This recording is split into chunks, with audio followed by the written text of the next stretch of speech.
Dans La démocratie tout en dissertation, disponible aux éditions Duno, nous nous interrogeons notamment sur une pensée de la philosophe Hannah Arendt qui affirmait qu'être politique, vivre dans une polis, cela signifiait que toute chose se décidait par la parole et la persuasion et non par la force ni la violence.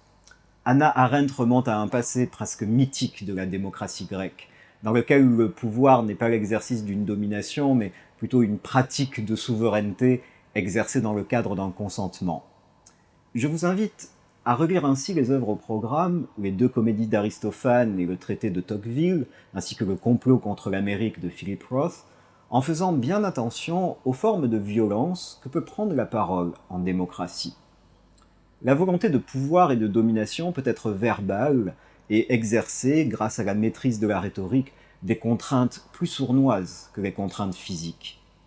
La dissertation, entièrement rédigée, vous montrera que l'Iségoria, c'est-à-dire l'égale possibilité pour chacun de s'exprimer politiquement, est bien au fondement de la démocratie. Mais nous verrons que cette parole suppose, dès les origines, où il s'agit de persuader, une dimension agonistique, combative, que ce soit par la force des injures ou par l'implicite des violences symboliques. Enfin, nous nous demanderons si toute parole, jusque dans ses silences, n'est pas une force exercée en démocratie. Vous retrouverez cette dissertation aux pages 205 à 212 de La démocratie tout en dissertation.